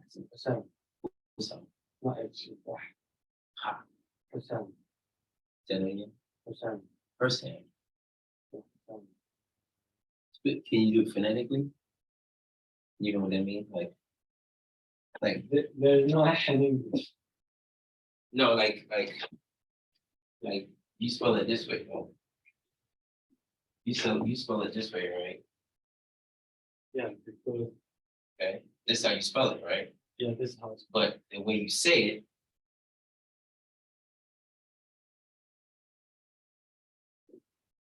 Okay, say it this way, but you spell it this way. Yeah. So this is phonetic. So it helps me to pronounce it better. That way I know this, this sound this word makes this sound. That way I can pick up the accent. So percent. Because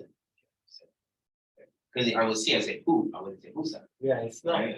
Because in the United States, this sound means who, Yeah, who sound, right? But when you use her, Hassan. listen. Yeah, See, because- see, you gotta put it together too. I said.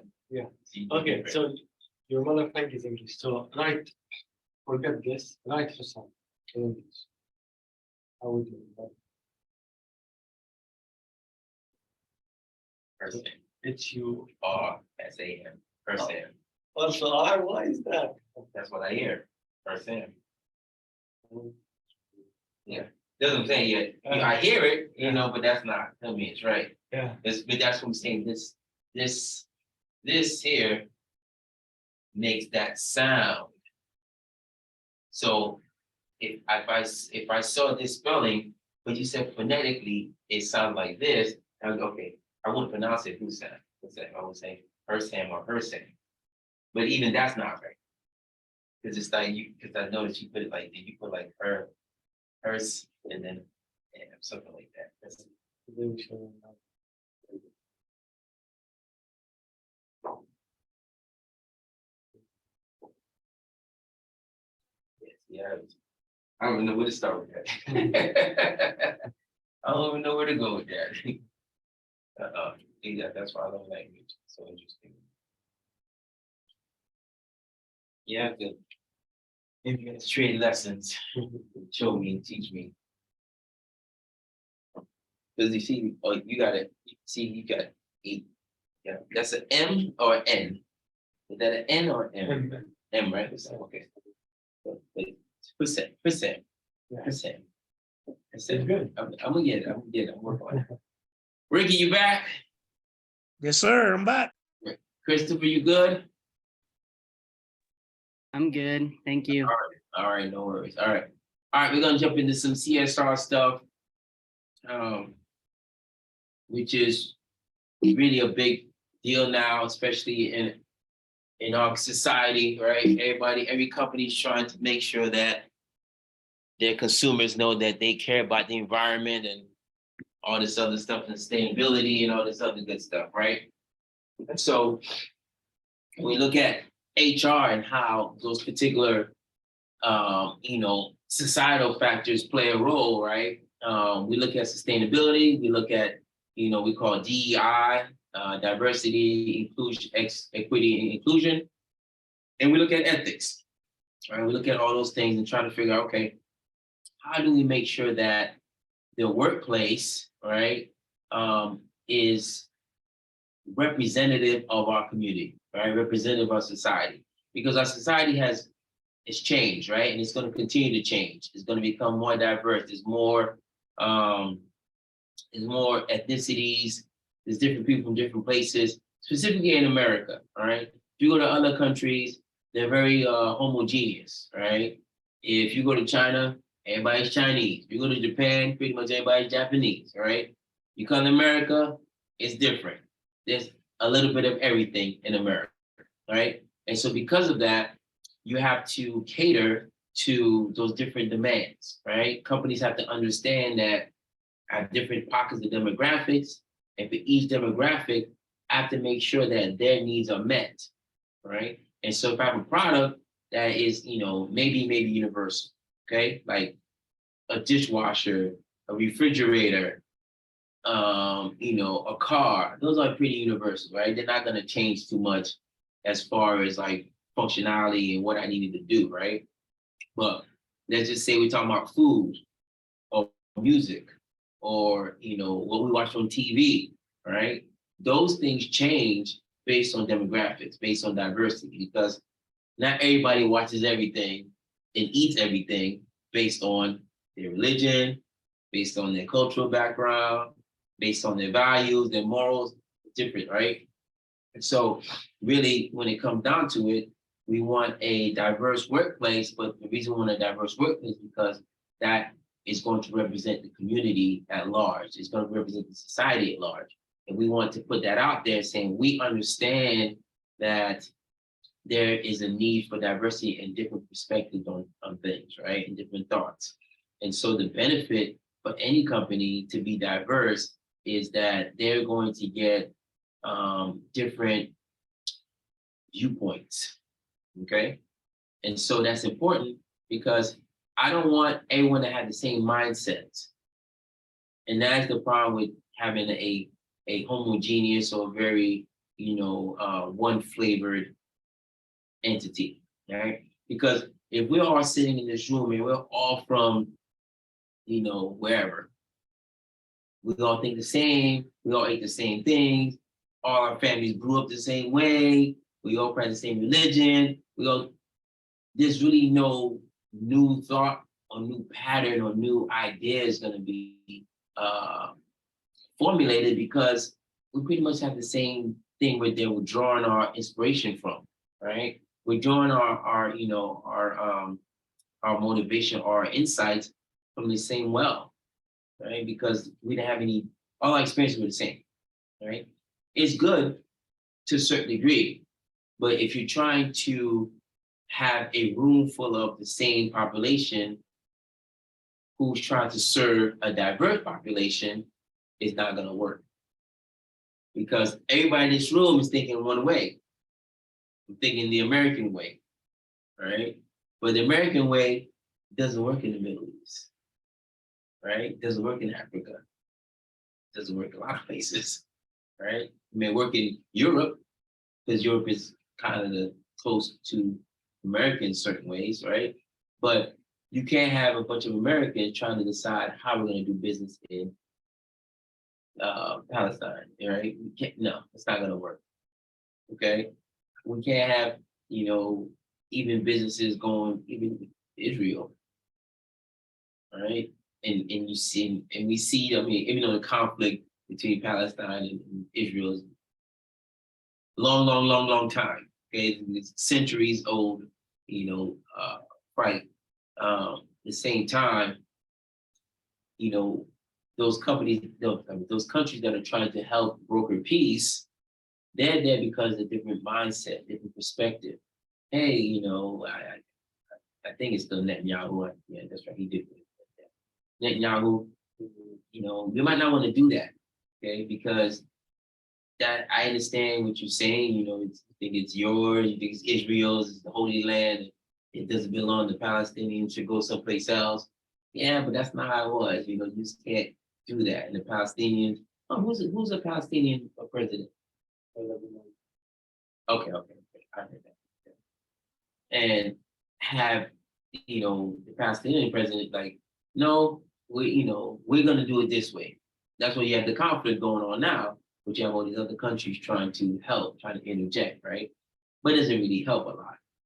Because again, Palestinians think one way, Israelis think this way. And they both think they're right. Right? And it's just that I'm not picking on going on Israel or Palestine. That's the nature of conflict. Okay, that's the nature of diversity. In that I'm going to think of things a different way than you want to, right? we had the same situation, but I'm gonna act different. I grew up in New York, in Brooklyn, streets, fast, all right? Not necessarily the same way you probably grew up, street, right? Like, you may be more familiar with civil conflict, right? You may be more familiar or comfortable with war and that kind of thing going on because that's the nature of what was going on in your country. Whereas I'm more familiar with people getting shot, that kind of thing. There's no conflict going on. People just economically, they're trying to figure their way out, right? So the experiences are different for us, right? But at the same time, as we start looking at a situation from a organizational standpoint, you're gonna have your perspective on it, I'm gonna have my perspective on it, right? And we'll have some commonalities, but the difference is really what I'm concerned about. I don't care about the stuff that we both agree on. I care about the stuff that we don't agree on. I wanna know why you don't agree on. Like what is it that you think is different, right? And why is it different? Because your perspective on it is what's going to drive that product, good, or service in that community, right? You're gonna go, oh, who thought of that? Oh, first one, he thought of that, right? Oh, okay, cool. I wouldn't have thought of that because I'm not Palestinian. I'm not from that area. I'm not Israeli. I'm not, just like you're not black. You're not white. There's different perspectives, right? Different approaches. But you have to be able to address all of those because the population you're serving, your consumer is diverse, right? So you have to make sure that your people that are making decisions are also diverse, right? And that's why it's a big deal with, the whole diversity push, making sure that there's inclusion and that, people feel that their perspectives are valued and are important and part of the process. Whereas that, hey, look, you're missing out on a huge segment of the market. Okay, if you keep excluding Palestinians or Israelis or Africans, you're losing money. And if you're trying to make money, that's the name of the game. You need to figure a way on how to touch everybody. Okay, where there's certain markets that we're not going to the Middle East. Alcohol, right? Right. It's certain things, right? Right. That's why you have to. This is the saying that my professor taught me a long time ago, right? You have to think global but act local. Think global but act local. Yes, I want a global presence, but at the same time, once I get to that community, it's not local. I cannot take my global product, good, or service and pop it down in your neighborhood and say, come buy it. We don't drink that here. We don't eat that. That McDonald's is not gonna work. You're serving hamburger. You're gonna fail. Okay, nobody's gonna come to the store. You need to fix that, all right? Yes, I have a global presence, but I need to think, right? Same thing with diversity, right? You have to be able to make sure that that the leadership and the organization has some representation of the society at large. Okay, so when you're trying to, so there's a misconception out there that diversity, affirmative action, that kind of thing is mandatory. It's not. Diversity and inclusion is not mandatory, neither is affirmative action. Those are all guidelines. Those are all suggestions, right? In order to make sure that there's a fair and level playing field for everyone, okay? No company gets penalized for not having a diverse organization, okay? It may hurt them in the court of public opinion. It may hurt them in the sense that if they are in a specific, area where the majority of the people are a certain demographic and no one that actually, works in the company is from the community, then you're gonna have some issues, right? It's kind of like when they say, Everybody's familiar with Ferrari and Lamborghini, right? Okay. How many of the employees you think can actually afford a Lamborghini or Ferrari? Very little, right? Probably almost none, right? The people that are making the car, building the car, they can't buy it. They don't have the money. Same thing. If you're here in my community and I'm giving you my money, the people that work inside your company, some of them should look like me. Some of them should be the same religion as me. Some of them should do the same things I do. Okay? And you want to make sure that you have that, right? And it's not always easy to do. All right. Diversity is one of those things where you have to work and it takes a long time to really build it up. That's why it's not mandatory. You can't tell a company, you have to have 30, minorities. You got to have a certain amount of women. You can't do that, right? Unless they get caught doing something illegal. Now, if they get caught doing illegal, as far as discriminatory hiring practices, discriminatory firing practices, they're doing something that they shouldn't be doing, and they're doing it based on religion, race, sexual orientation, that kind of thing, then that's illegal. Then they will the government comes in and say, okay, now we're gonna force you to have a diversity inclusion plan, and you're gonna have an affirmative action plan. And we're gonna put a lawyer or somebody in there that's gonna watch it for a year to make sure you're doing what you're supposed to be doing, right? And that's the only place they have that, right? It's the only reason they have that. Now, you may say, well, schools have it, right? University admissions, right? One of the criteria they use is minority, the standings as far as like your race, your ethnicity, right? Because again, in an academic institution that's there for learning, we want it to be diverse. We want different thoughts and training and mindsets, because we need people to come with different experiences so that I can at least give you some insight as to what it feels like to be me. And you're gonna do the same thing, give me insights on what it feels to be you, right? And you learn more, you learn better, you get exposed to all the stuff that you probably didn't know before. Oh, okay, I saw it on TV, but that's not how it really is, right? Because a lot of people, I'm just using African Americans, for example, right? When I travel, people think they think either I'm an athlete or they think I'm a rapper. I'm not, well, I'm an athlete, or I used to be an athlete, right? I'm definitely not a rapper, okay? All right. But what they see on TV, they think is real. Just like when, before I went to the Middle East and got to know the people, don't I knew about, well, I know a little bit more because I grew up in New York, New York, so it's different. But a lot of my friends, what they thought was what they saw on TV. Everybody's a terrorist. They all just dressed in big robes. They all, no respect for women and all this other stuff. Like, no, they're not like that. They're very, very nice people. They all care. They got more love than anywhere else I've been, right?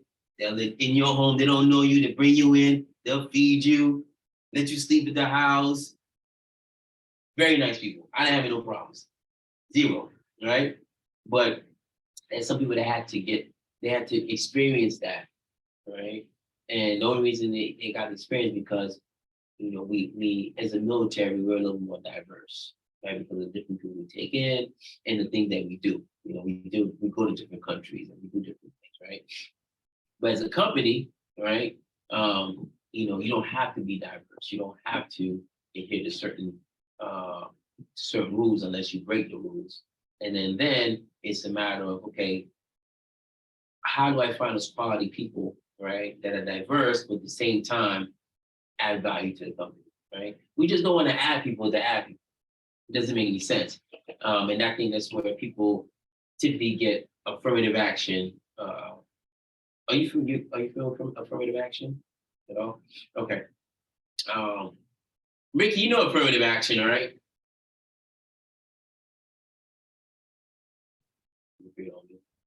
Christopher, you know affirmative action?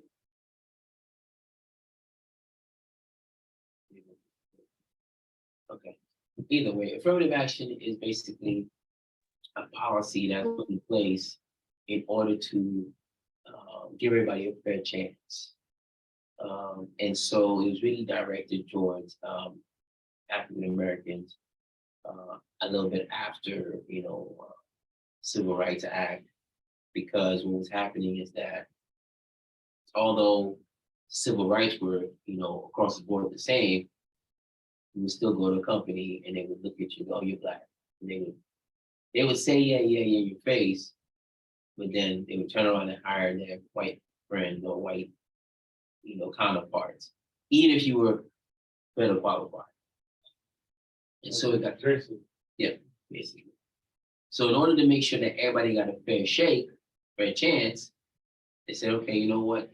You need to have a certain amount of people, certain amount of minorities.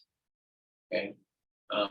And it was just a guideline, wasn't like a law. It's just like, hey, we suggest, but then they kept breaking the rules. Once you break the rules, then the government comes in and says, okay, now you got to do it. We're going to make you do it, right? So remember, affirmative action is just a plan. It's a guideline that says, hey, you know what? Everybody should deserve a fair shot. And because everybody deserves a fair shot, we're going to not necessarily lower the standards, but we're going to make sure that people if they meet the basic minimum requirements, then they should be selected to a certain degree, not just everybody, just a certain degree. So like it was really, you really see it in school admission, like Harvard, Princeton, all the Ivy Leagues, where they had very low minority admissions except for Chinese folks, right? And then they were like, hey, you need to make your admissions a little more diverse, because you predominantly are letting Chinese in and Caucasians. There are no Middle Eastern, there are no Africans, there's no African Americans, there's a very few white people. Caucasian. Yeah, that's the technical term, Caucasian. Yeah. And so because of that, they said, okay, well, we're going to say if a certain amount of your minority applicants have a 3.0 and they have all this other stuff, you should give them a spot. Okay. So it's not a law, it's just a guideline until you break the rules, and then you have to do it. Okay. All right. So we're talking about generational diversity, right? So when you talk about gender diversity, we're talking about, the difference between really age groups. Okay. Now, United States,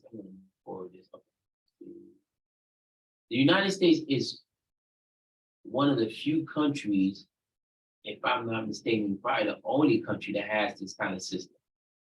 So there are these categories of people. All right.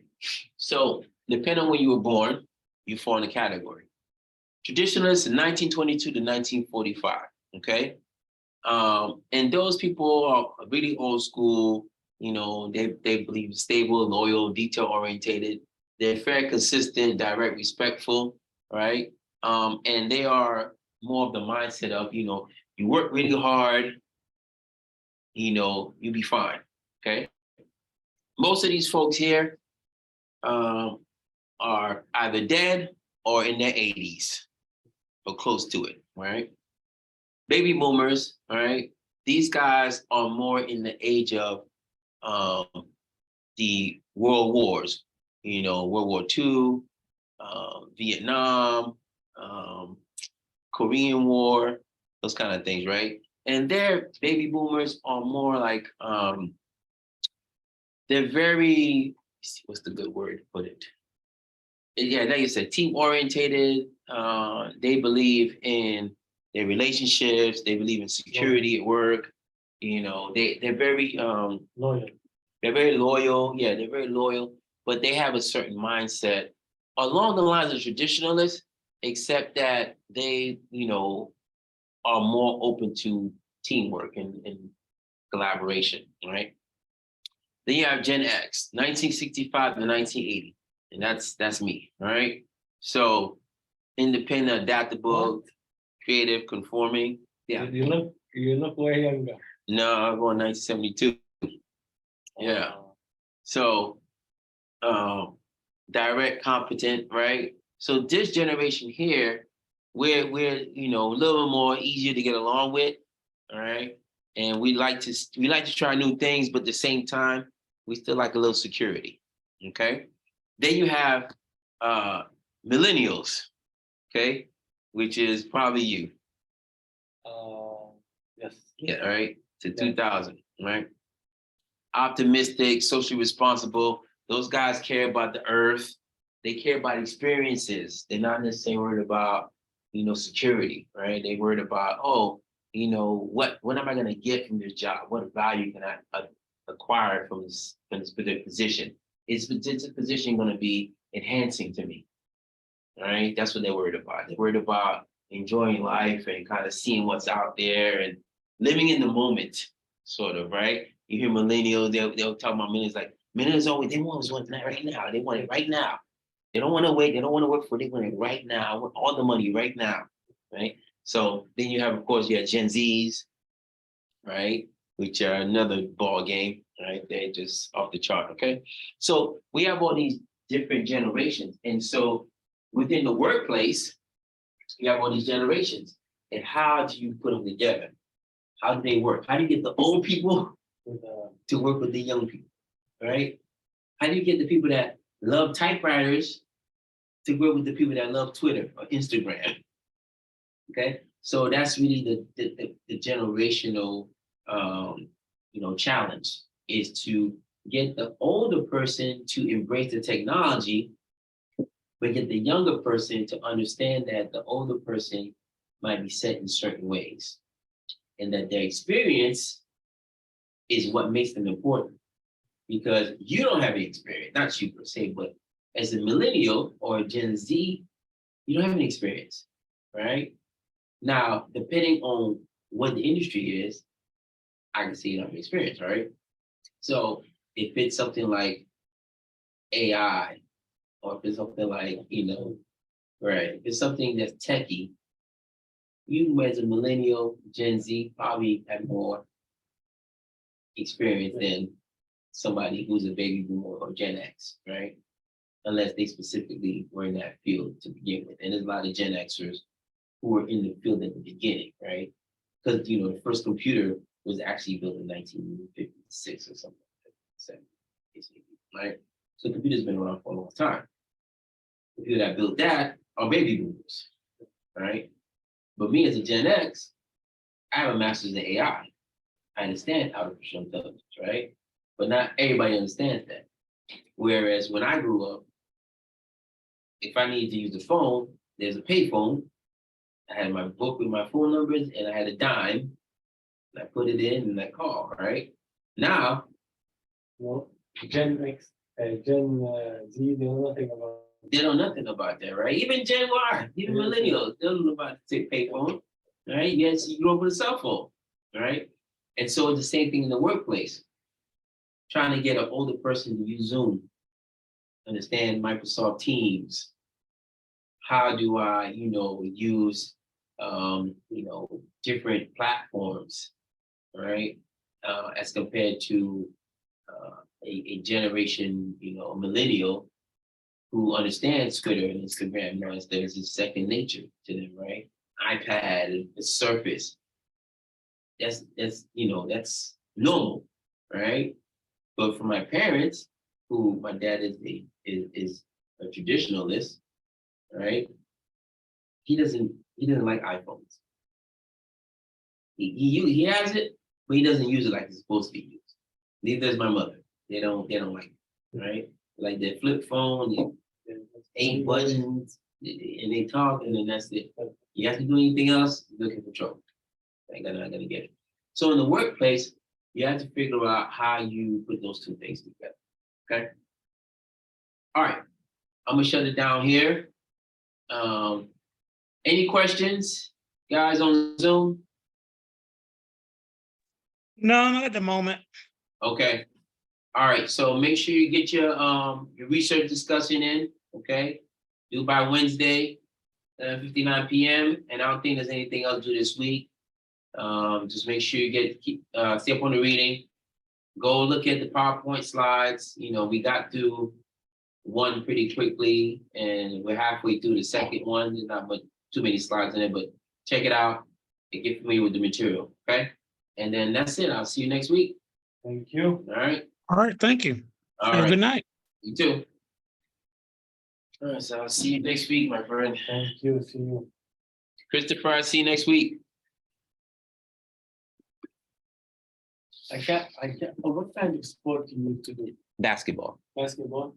I Yeah, can't believe that you're 51. I'll be 51 again this year. Yeah, yeah. You look young, like near 20s, I swear to God. Yeah, I get it all the time. Get it all the time. So what is the secret? No secret, my friend. Just